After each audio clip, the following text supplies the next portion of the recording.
दोस्तों, कैसे हैं आप लोग। तो दोस्तों आज हम पढ़ने वाले हैं चाचा चौधरी की कॉमिक्स उड़न तस्त्री। शहर के बाहर एक अजीब उड़न तस्त्री को खड़े पाया तो लोग उसे देखने के लिए उमड़ पड़े। अंदर घुसकर इसे देखना चाहिए। उड़न तस्त्री के अंदर, अरे यहाँ तो चारों तरफ अंधेरा है, आगे बढ़कर जरा देखना चाहिए। और वह जो ही आगे बढ़ा एक सुपर बीम निकली और ओहो मैं मरा। भागो भागो। कई मारे गए, बाकी जो बचे थे वे बाहर को भाग निकले। पुलिस को खबर करनी चाहिए। जरा ठहरो। है क्या बात है, तुम घबराए हुए क्यों? उस उड़न तस्त्री के अंदर एक अजीब व्यक्ति बैठा है, उसने कई लोगों को मार दिया है। ऐसी बात है, मैं भी उसे गोली मार कर ख़त्म कर देता हूँ। उड़न तस्त्री के अंदर, अरे यहाँ तो चारों तरफ अंधेरा है, जरा आगे बढ़कर देखना चाहिए।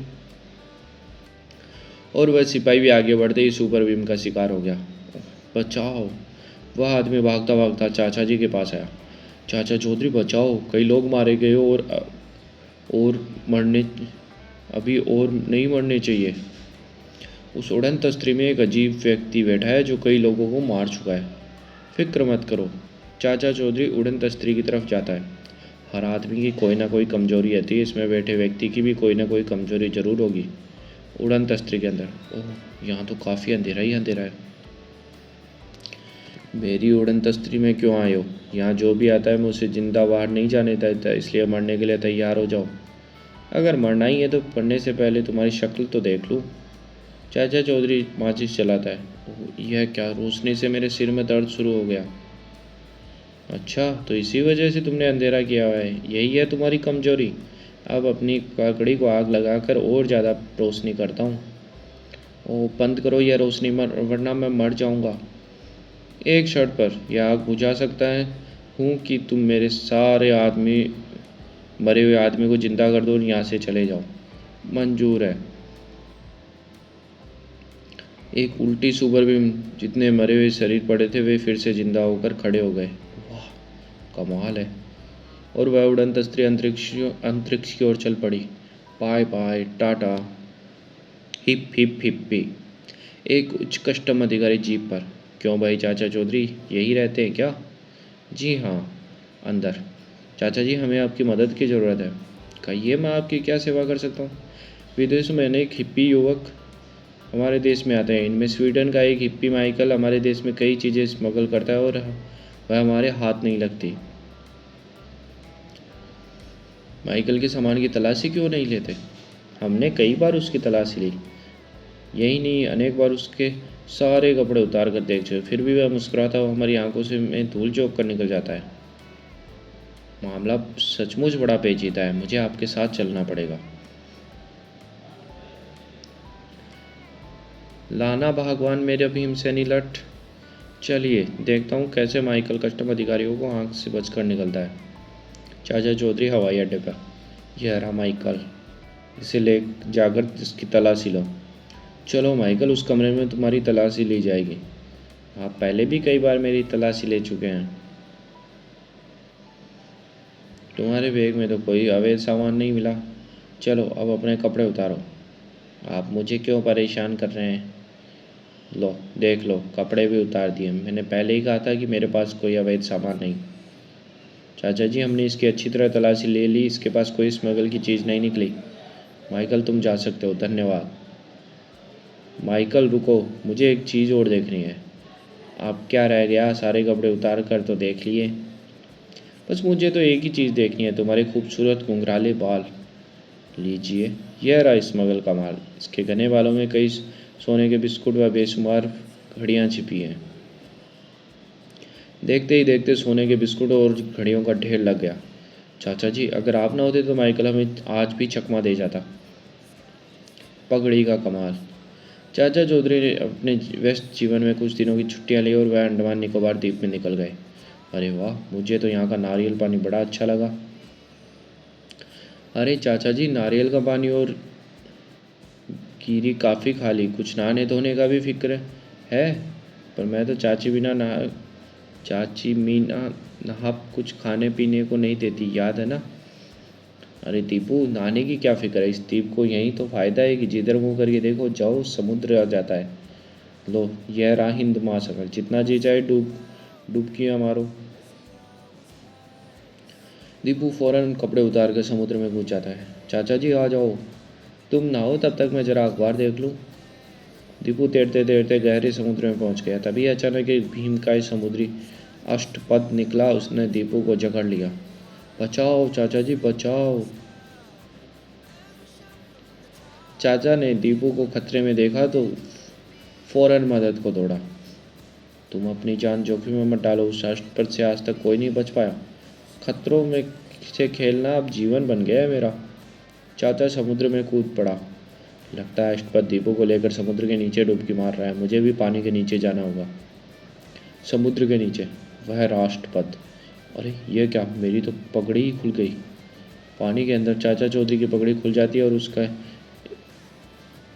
एक सिरा राष्ट्रपद की पग टांग से अचानक उलझ जाता है।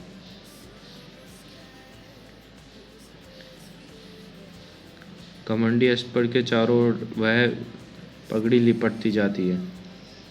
अरे यह क्या हुआ, अष्टपद मेरी पगड़ी में उलझ गया। यह लो, जिसे तुम खतरनाक समझ रहे थे मैं इसे पालतू बकरी की तरह बांध लाया। बहुत खूब चाचा चौधरी, तुम तो कमाल दिखते ही। आज तुम्हारी पगड़ी ने ही कमाल दिखा दिया है। यह है कितनी लंबी।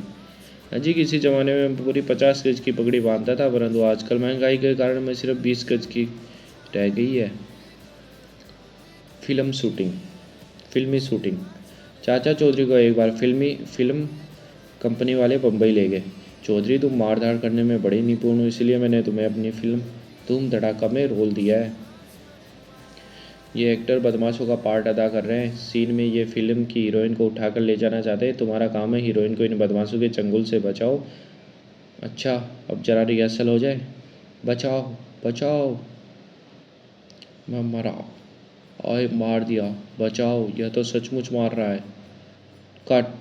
अरे चौधरी, तुम्हें सिर्फ एक्टिंग करनी है, न कि सचमुच की मार धाड़। अरे डायरेक्टर साहब, मैं ठहरा देहाती, मैं क्या जानूँ एक्टिंग। इसमें शक नहीं, बड़ी नेचुरल फाइट थी। अच्छा सब लोग आराम करो, शूटिंग आधे घंटे बाद शुरू होगी। कुछ ही दूरी पर बम्बई के 3 मशहूर दादा यह दृश्य देख रहे होते हैं। इस हीरोइन ने जो हार पहना है वह 1 लाख से कम का नहीं। किसी तरह इसे हथिया लें। हम उस फिल्म में काम करने वालों के कपड़े पहन लें। सब हमें एक्टर समझकर हीरोइन के पास जाने देंगे। दादर उन तीनों एक्टरों को दबोच लेते हैं। जल्दी कपड़े उतारो। खामोश, आवाज़ नहीं। आधे घंटे बाद फिल्म की शूटिंग शुरू हो रही है। सब तैयार हो जाओ। स्टार्ट। वे तीनों दादा एक्टरों के भेष में। छोड़ो यह हार। हार उतारने के लिए फिल्मी स्क्रिप्ट में नहीं लिखा। खामोश, जरा भी चूंच होगी तो गोली से उड़ा दूंगा। तभी अपना पार्ट अदा करने चाचा चौधरी बीच में कूद पड़ता है। जय बजरंग बली। आए आए, खोपड़ी तोड़ दी। अरे यह तो सचमुच के डाकू हैं। चौधरी, तुमने आज हमें बचा लिया। मैं अपनी आगे की 10 फिल्मों का कॉन्ट्रैक्ट भी तुम्हें देता हूँ। कान न मरोड़ो। भगवान, मैं थोड़े दिनों के लिए गांव में अपने भाई छज्जो चौधरी से मिलने जा रहा हूँ। हमको किसके आसरे छोड़ के जा रहे हो? तुमने दुनिया भर के चोर बदमाशों को दुश्मन बना रखा है। तुम्हारे पीछे हमारा क्या हाल करेंगे? भगवान फिक्र ना करो, मेरे 2 शागिर्द तुम्हारे साथ है। टिंगू मास्टर यहाँ है, साबू बाहर, दोनों तुम्हारा बाल भी वहाँ का नहीं होने देंगे। जाने से पहले एक हिदायत दे दूँ, और जो चाहे करना, लेकिन इस मूर्ति को कान न मरोड़ना। और चाचा चौधरी अपने भाई से मिलने गांव को रवाना हो गया।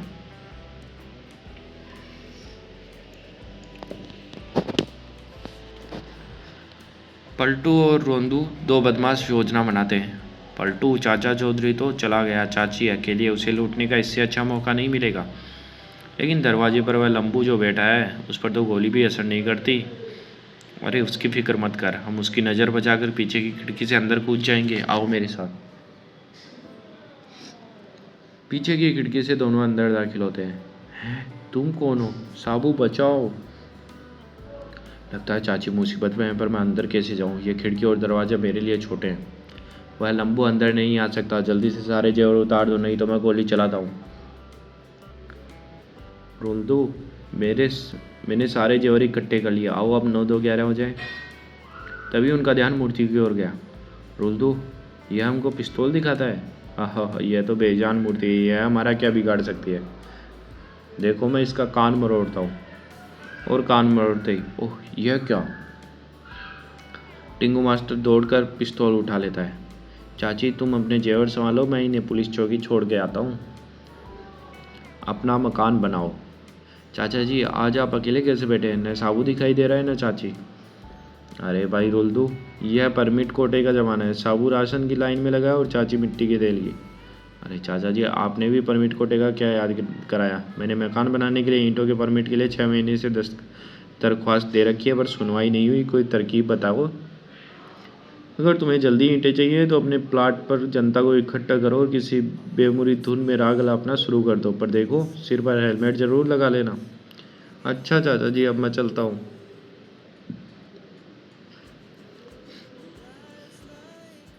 राग अलापने और ईंटों का क्या ताल्लुक, लेकिन जब चाचा चौधरी ने कहा है तो दोनों में कुछ तो मेल होगा। वह किसी को गलत सलाह नहीं देते। अपने प्लाट पर पहुंचकर चाचा जी ने कहा था हेलमेट ज़रूर लगा लेना, सो पहले यही लगा लेता हूँ। एक फैक्ट्री में छुट्टी हुई। भाइयों जरा ठहरो, मैं आपको बढ़िया संगीत सुनाऊंगा, ऐसा जैसा तानसेन ने भी ना गाया हो। थोड़ी देर ठहर जाते हैं। कोई बहुत बड़ा गायक लगता है। गाना शुरू हुआ। अरे यह कोई गाना है, यह तो हमारे कानों के पर्दे फाड़ रहा है। इससे अच्छा तो गधे रेंग लेते हैं। इसने हमारा समय बर्बाद किया, मेरे सिर में दर्द कर दिया। कोई बेवकूफ़ है, मारो इसे, ईंटें मारो इसे, और मारो और मारो ईंटें, ताकि फिर यह किसी का समय नष्ट ना कर सके। बाप रे इतनी सारी ईंटें। दूसरे दिन चाचा जी आपने तो कमाल कर दिया, मैंने प्लाट पर तो बिना परमिट के ही सचमुच काफ़ी ईंटें इकट्ठी हो गई। अरे मैंने तो मजाक किया था, लेकिन आपके मजाक से ही मेरे पास इतनी ईंटें आ गई है कि 3 मंजिला मकान बन जाए। हो। अपनी अपनी किस्मत।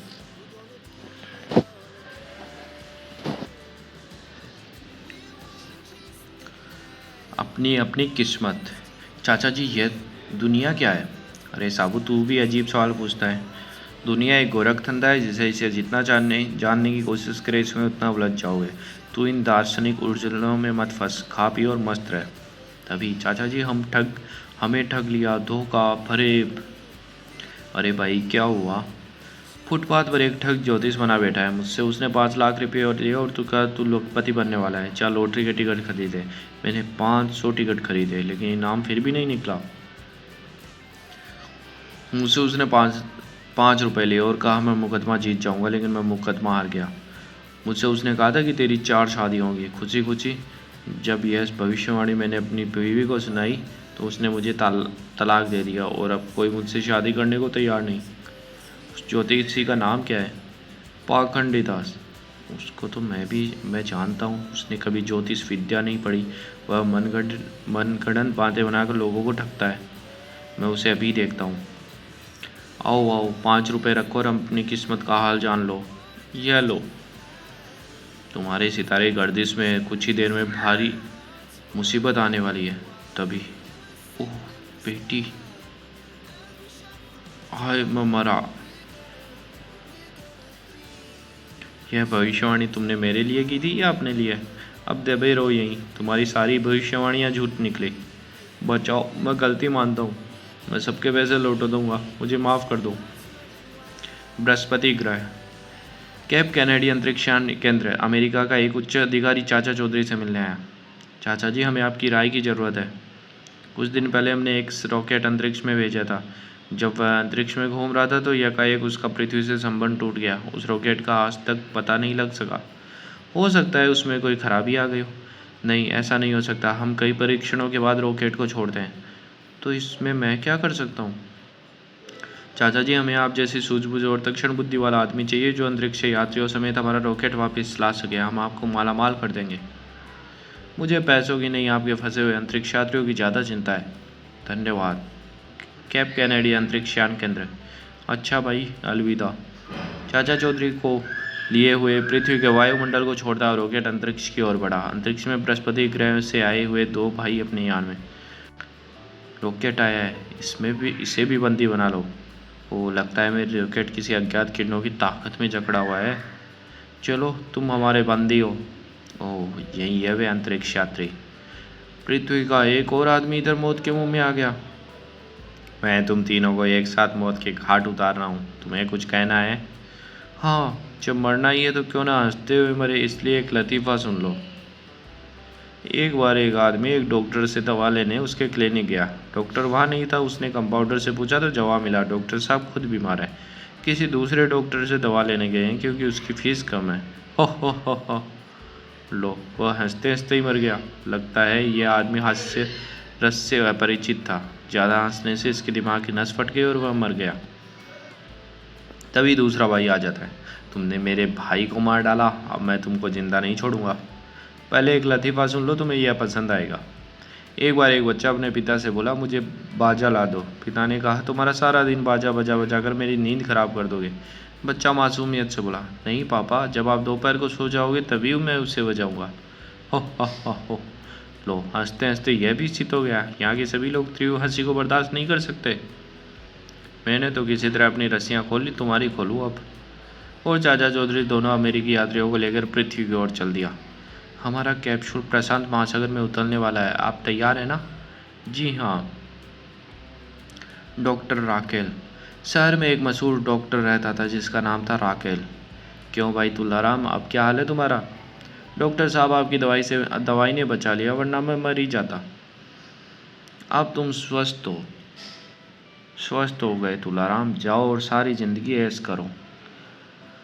राकेल दिन में डॉक्टर रहता था, पर रात के 12 बजते ही उसके दिमाग में एक हलचल होती थी और उसके सारे शरीर में परिवर्तन आ जाता था। हाँ, मेरी दवाई पीने का टाइम हो गया। दवाई पूछते ही उसमें एक परिवर्तन आया, उसका चेहरा बदल गया। खून, मुझे खून चाहिए, सड़क पर जरूर कोई ना कोई शिकार मिल जाएगा। वह राक्षस के रूप में आधी रात को शहर के सुनसान सड़कों पर घूमता रहा। लगता है कोई शिकार इधर आ रहा है, उसे तुलाराम मिल जाता है। तो राक्षस, हाँ, एक बार मैंने तुम्हें जीवन दिया था, अब ले रहा हूँ। चाचा चौधरी उधर से गुजर रहा होता है, लाश को देखकर रुक जाता है। मर गया बेचारा, हत्यारा अभी दूर नहीं गया होगा। ये रहे उसके पैरों के निशान, मुझे उसका पीछा करना चाहिए। वह रहा, देखना चाहिए वह कहाँ जा रहा है। वह उस मकान में घुस गया, वह यही रहता होगा। मैं अभी जाकर पुलिस को ले आता हूँ। उधर डॉक्टर राकेल अपने कमरे में जाकर फिर से दवाई पीता है और अपने असली रूप में आ जाता है। आज का कत्ल बहुत मज़ेदार रहा। इंस्पेक्टर साहब, यही है उस निर्दोष व्यक्ति का कातिल, गिरफ्तार कर लो इसे। चाचा चौधरी, तुम्हारा दिमाग तो नहीं खराब हो गया? यह तो शहर के मशहूर डॉक्टर राकेल है, मैं इन्हें गिरफ्तार नहीं कर सकता। तुमने यूं ही मेरा समय बर्बाद किया। इंस्पेक्टर, यह आदमी सचमुच पागल है। आप जाइए, मैं इंजेक्शन लगाकर अभी इसका दिमाग ठीक कर देता हूँ। ठीक है, तुम उधर बैठो, अभी आकर मैं तुम्हें इंजेक्शन लगाता हूँ। डॉक्टर को पता चल गया कि मैं उसका भेद जान गया हूँ। अब वह ज़रूर मुझको जान से मारने की कोशिश करेगा। डॉक्टर चाचा चौधरी को इंजेक्शन लगाता है। तुम थोड़ी देर बाद मर जाओगे क्योंकि मैंने तुम्हें जहर का इंजेक्शन दिया है। डॉक्टर, मैं नहीं मरूंगा क्योंकि तुम्हारे जाते ही मैंने क्लिनिक की सारी दवाओं की जगह शुद्ध नल का पानी भर दिया था। मुझे सिर्फ पानी का ही इंजेक्शन लगा है। यह कैसे हो सकता है? हो सकता है डॉक्टर साहब, मैं बिल्कुल नहीं मरा। अब मैं चाहूँगा लोग यह जान जाए कि दर्जनों लोगों का कातिल डॉक्टर राकेल ही है। हाँ, चौधरी, तुम्हारी बात का यकीन ही कौन करेगा? तुमने देख ही लिया, पुलिस भी तुम्हारी बात नहीं मानती। सब मुझे डॉक्टर राकेल ही समझते हैं, ना कि हत्यारा। ठीक है, मैं जाता हूँ, मगर जब तुम्हारे गुनाहों की सज़ा नहीं मिल जाती मैं चैन से नहीं बैठूँगा। अपने घर पर चाचा चौधरी, जितने भी शहर में कत्ल हुए आधी रात को हुए, इसमें कोई राज है। ठीक है, आज मैं आधी रात को डॉक्टर राकेल के घर के आसपास ही रहूँगा। रात के 12 बजते ही, ओह, दवाई पीने का समय हो गया। दवाई पीते ही डॉक्टर राकेल में परिवर्तन आता है। खून, मुझे खून चाहिए। आज चाचा चौधरी का नंबर है। चाचा चौधरी ज़रूर अपने घर में बिस्तर पर सोया होगा, बस एक ही बार में काम तमाम हो जाएगा। अच्छा, तो यह रहस्य है डॉक्टर का। चाचा चौधरी के घर पहुंचने पर, हैं, वह तो यहाँ है ही नहीं। मेरा रहस्य जानने के लिए वह ज़रूर मेरे क्लिनिक गया होगा। मुझे शीघ्र ही वहाँ पहुँचना चाहिए। इधर आओ, हट जाओ मेरे रास्ते से, वरना छूरा घोंप दूँगा। है राक्षस, पिछले सारे कत्ल जरूर इसी ने किए, मुझे इसका पीछा करना चाहिए। उधर चाचा चौधरी डॉक्टर राकेल के क्लिनिक में, तो यह दवाई भी इसमें परिवर्तन लाई है। वह कत्ल करता है।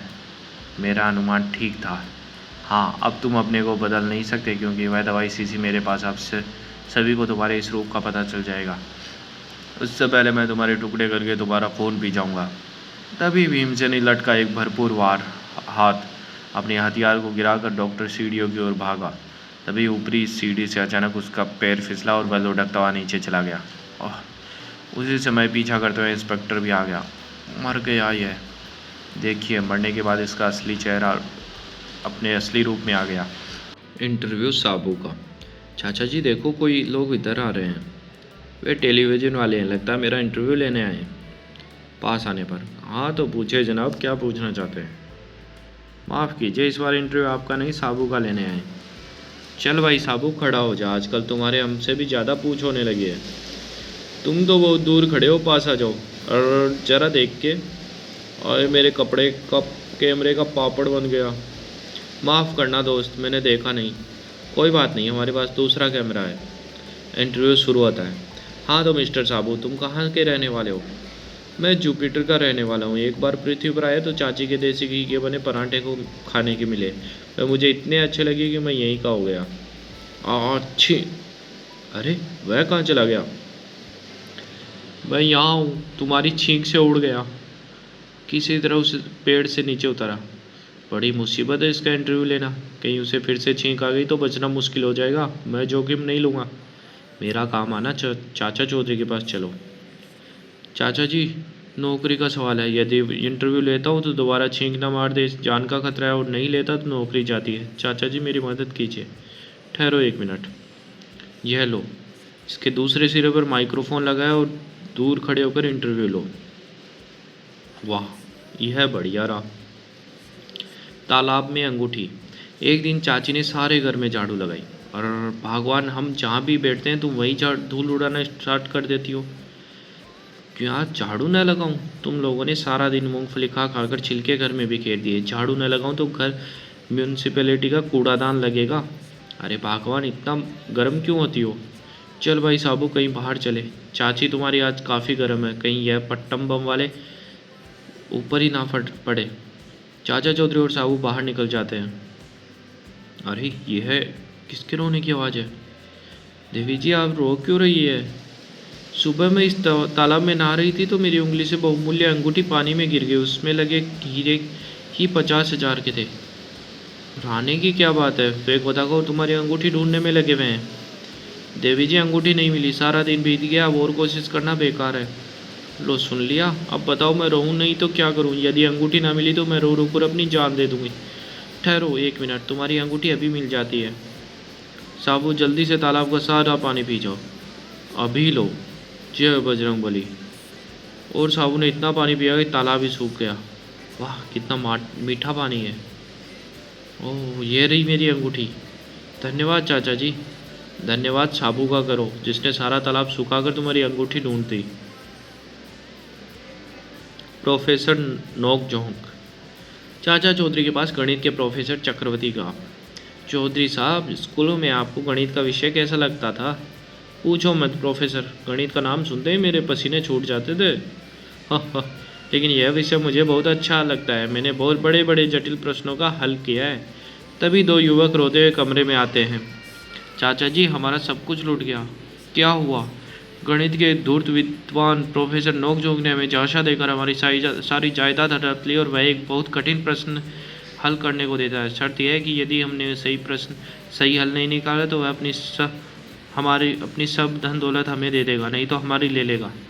जाइए प्रोफेसर साहब, आप उसका प्रश्न हल करिए, इन बेचारों को जायदाद वापस दिलवाइए। अवश्य।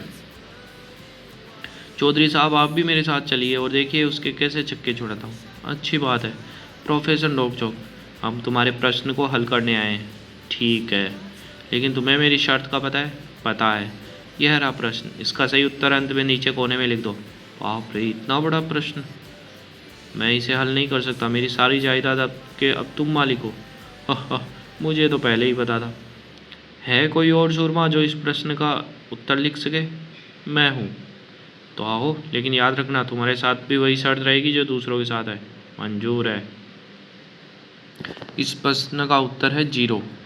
कमाल है, तुमने तो सचमुच सही उत्तर लिखा, लेकिन तुम्हें कैसे पता चला इस लंबे चौड़े प्रश्न का उत्तर सुनने? बचपन में स्कूल में गणित के पर्चे में मुझे हमेशा सुनने मिलता था, इसीलिए मुझे यही याद रहा और मैंने लिख दिया। ठीक है, पर अभी तुम जीते नहीं। अब तुम कोई प्रश्न पूछोगे और मैं जवाब दूंगा। अगर मैंने ठीक जवाब ना दिया तो तुम्हारी जीत मानी जाएगी। मेरा प्रश्न बहुत सरल और छोटा है, पर तुम उत्तर नहीं दे पाओगे। अरे तुम पूछो तो सही। सुनो, पिछले जन्मदिन पर मेरी उम्र 60 वर्ष थी। अगले जन्मदिन पर मैं कितने वर्ष का हो जाऊंगा? यह तो बहुत आसान है। अगले जन्मदिन पर तुम 61 के हो जाओगे। गलत। अगले जन्मदिन पर मेरी उम्र 62 वर्ष की होगी। वह कैसे? क्योंकि आज मेरा 61वां जन्मदिन है। तो दोस्तों, ये कॉमिक्स यही समाप्त होती है। धन्यवाद।